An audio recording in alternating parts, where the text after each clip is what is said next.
દક્ષિણ ગુજરાતની આર્થિક જીવાદોરી સમાન શુગર ઇન્ડસ્ટ્રીઝ પર મોટું સંકટ ટોળાઈ રહ્યું છે। સફેદ સોનું ગણાતી શેરડીના ઉત્પાદનમાં ઘરકમ ઘટાડો થતા સુરત સહિત દક્ષિણ ગુજરાતની શુગર મિલો આ વર્ષે વહેલી બંધ થઈ જશે તેવી ભીતિ સેવાઈ રહી છે।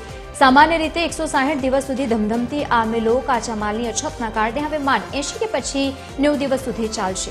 પાછોતરા વરસાદ અને પાક ફેરબદલીનો અભાવ અને સાથે સુરતની આસપાસ વધતા જતા કોન્ક્રીટના જંગલોના કારણે શેરડીનું ઉત્પાદન વીઘા દીઠ 30 ટનથી ઘટીને હવે 20 ટન પર આવી ગયું છે। કામરેજ શુગરના પ્રમુખ અશ્વિન પટેલે પણ સ્વીકાર્યું છે કે મિલોની આર્થિક સદ્ધરતા હવે જોખમમાં છે। આ સ્થિતિમાં મિલ સંચાલકોએ સરકાર પાસે એમએસપી વધારવા અને ખાસ રાહત પેકેજની પણ માંગ કરી છે, જેથી ખેડૂતો અને ઉદ્યોગને બચાવી શકાય।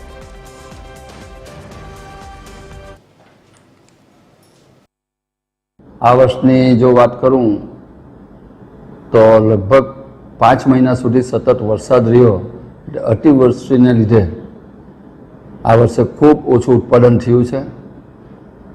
સાથે સાથે ડુક્કરનો જે ત્રાસ છે એને લઈને ખેડૂતો નાસીપાસ થવા માંડ્યા છે। અમુક વિસ્તારમાં